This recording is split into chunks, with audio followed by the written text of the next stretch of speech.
Sorry for late upload. I wasn't able to upload for some reason, and from now on, I will try to be consistent. Enjoy your book. The next morning, I couldn't seem to muster the energy to get out from under the covers of my futon.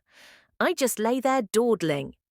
Momoko tried to rip the covers off me a few times, but I held on tight and fought her tooth and nail. It was after 9 when I finally got up, washed my face, and wandered the inn in search of her. "She's got to be in the yard," the innkeeper told me, trying to keep from laughing. When I went outside, I saw Momoko standing in the middle of the yard, drenched in morning light. She was still wearing her yukata from last night, but she was in a funny pose. "What are you doing?" I asked. "Tai Chi," she said. She told me it had been a morning routine for years. "It's really good for your health, plus it makes you feel good. You want to try it with me, sleepyhead?" Was she doing it every morning at the bookshop? I'm sure the sight of a middle-aged woman doing Tai Chi in front of a second-hand bookstore surprised the businessmen on their way to work. Just imagining it made me almost burst out laughing. After finishing breakfast, Momoko and I finally left for our hike. Today I was fully prepared. Wearing clothes, it was much easier to move in. All of the other guests seemed to have started off long before us. When I told Momoko we still had plenty of time, she turned and gave me an icy glare. As we left the inn, the innkeeper called after us, "See you soon." If you went over 2 mountains on the trail, you'd make it to an overlook with an amazing view. That's where we were headed. It was nice and cold in the mountains. We were surrounded by cedars, some of them 5 times my size. When I stopped to have a look at the pretty wildflowers growing here and there along the way, Momoko would point at each and tell me its name. She had only lived here for a few years, but still she knew quite a lot about life here. I, on the other hand, had not been hiking since a summer program in grade school. It was fun to walk in the mountains with such a knowledgeable guide. I didn't have to worry about getting lost. Feeling a little better, I started to hum a song we sang on the weekend trip, "The Bear in the Woods." But this was only at the very beginning of the hike. After that, I wasn't singing songs anymore. The path, which was flat and wide at first, gradually grew narrower and steeper. It's like it was telling me, this mountain doesn't mess around. Soon it was hard to find your footing, and I was afraid that if I stopped paying attention for a moment, my feet would slip. One minute I was blithely singing, "And this is what the bear said." The next, I felt like I was trapped in a bottomless pit, too uncoordinated to find my way out. But Momoko didn't seem to think the path was bad at all. She kept going, nimbly making her way, showing no mercy. When the distance between us grew too wide, she would stop and wait for me to catch up. "Hey, Miss Mountain Guide, can we slow down a bit?" I grumbled, around the time we had just passed the gigantic boulder known as Tengu Rock, because it looked a little like that mythical creature with the long nose. "I wonder whose fault it is that we don't have much time.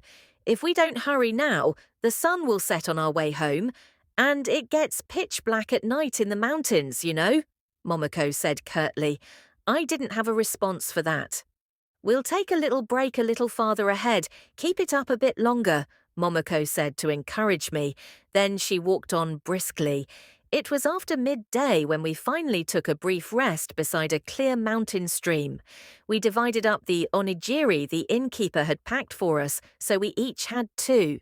Listening to the soothing sound of water in the dappled light that streamed through the trees eased my weariness a little. I took several deep breaths of that pure mountain air, trying to catch my breath.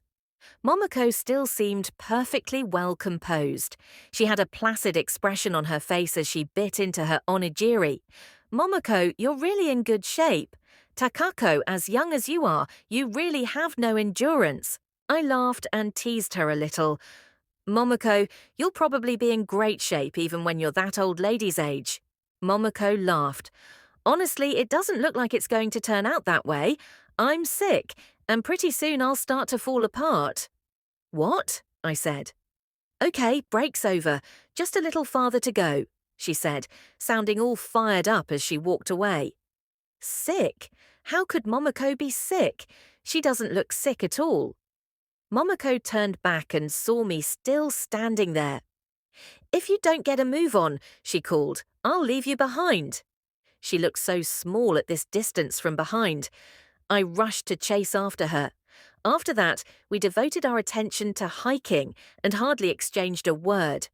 At one point, we went down a rugged slope that was just bare rock, then circled halfway around the mountain and went up another slope. We went up and down again and again on our route. My poor feet were screaming in pain. Then, all of a sudden, the sky opened up before us, and the summit came into view. On the peak, the viewing platform looked sort of like a flan resting on a plate. There were a few pines scattered around an expanse of reddish-brown earth. Ahead of us was the steep drop-off of the cliff. The only other visitor was a middle-aged man sitting on a bench mounted right next to the edge of the cliff. Everything around was quiet and calm. We sat down together on the bench across from the man. The gentle breeze coming straight at us began to cool our burning muscles. The view from the mountain top was definitely impressive. We were surrounded by green as far as the eye could see. Everywhere you looked, there were mountain peaks pressing up against each other, and the sky felt unbelievably close, so endless and clear. If I stared at it too long, I felt like it might swallow me whole. When I squinted, I could just make out the city of Tokyo. It was so small it looked like a little speck in the distance. I tried to imagine that tomorrow I'd be back living my life again in that little speck. But here on the mountain, I couldn't believe that life was real. Wouldn't it be better to just stay here and live like this? It felt like it. I wondered if Momoko had the same thoughts the first time she came here. "Hey, Momoko." "Yeah? What made you decide to leave Satoru?" I wasn't asking because my uncle wanted me to. I just wanted to ask her. And this time I hoped Momoko would actually answer me. All of a sudden it felt like she would. She nodded slightly, staring straight ahead. As I waited for her to say something, I stared straight ahead like her, not saying a word. A swallow flew across the sky above us without making a sound. "I told you about the person I was in love with a long time ago, right?" she said, still facing forward. "Yeah. Well, when I was with him, I got pregnant. I'd always wanted a family so badly, so when I found out I was unbelievably happy. He didn't share my joy at all, though. Well, that's because he already had a wife and kid back in Japan. I found that out afterward." A strong gust of wind blew in and swirled up a cloud of sand. A moment later, everything fell silent again. If I'd been stronger, I might have been able to save the baby at least, but I wasn't. I didn't have the confidence to find happiness by causing someone else so much pain, or the courage to pay that price and go on living. Afterward, I regretted it so much I wanted to die, but by that point it was too late. She sighed a little and smiled faintly. "Then I met Satoru and we got married. Satoru was desperate to have kids too, but somehow we were never blessed with them. 10 years passed and then we were given a child at last. Satoru was happy too. I was so happy I cried. But before the baby was born, it died inside me. I felt like I was being punished. And I was being punished because back then I had let my baby die. I felt like I didn't deserve to give birth now. Satoru tried his best to comfort me. I'm sure it was hard for him too. He's so ridiculously kind. You already know that though, right, Takako?" I nodded. After that, I managed to get back on my feet somehow, and the two of us worked hard together to revive the Morisaki Bookshop. Satoru was careful not to say another word about the baby, and then he became more and more absorbed by running the bookshop. I liked the shop, and I liked to think that I could love Satoru the way he loved me, but that wasn't enough. No matter how much time passed, the sadness never went away. I was carrying this feeling around, like there was a gaping hole left open inside me, and instead of disappearing, the emptiness inside me seemed to grow day by day. I started to think that being with him when I was feeling this way was almost a betrayal. Then I woke up one day and realized how far I'd let things go. Momoko let out a long sigh. It was like she'd been holding her breath until she finished telling me the story. If he wants to look down on me for doing something so selfish, what can I say? I can't argue with him. That's why I've been afraid to talk to him about it. I mean, you seem pretty shocked. How could I possibly respond? I had no idea what to say. There's probably no way at this point in my life for me to imagine the pain she felt. I could understand only the intensity of feeling. In the face of something like that, any easy words I might offer seemed meaningless. I could only sit there beside her, shaking my head in silence. After a while, Momoko got slowly to her feet. "Sorry to bore you with all this. Let's hurry back." That's when I noticed the light was starting to fade on the mountain ridge across from us. On the way home from the summit, Momoko moved so quickly that she ended up ahead of me again. I had so much on my mind that I was lost in my own thoughts the whole way. Thanks to which, I lost my footing a few times and fell hard on my butt. By the time we got back to the inn, I was exhausted. It was already fairly dark outside, and at some point it had even started to drizzle. There was still an hour before dinner time, so we went straight to the bath. I soaked for a long time in the hot water, staring up at the ceiling in a daze. It had been a really long day. When I looked out the window, the view was already giving way to a deep darkness. The milky white steam rising from the bath drifted outside like it was being swallowed up by the night. The clatter of a door being flung open caught me by surprise. When I looked over, I saw Momoko standing there in the steamy haze, totally naked.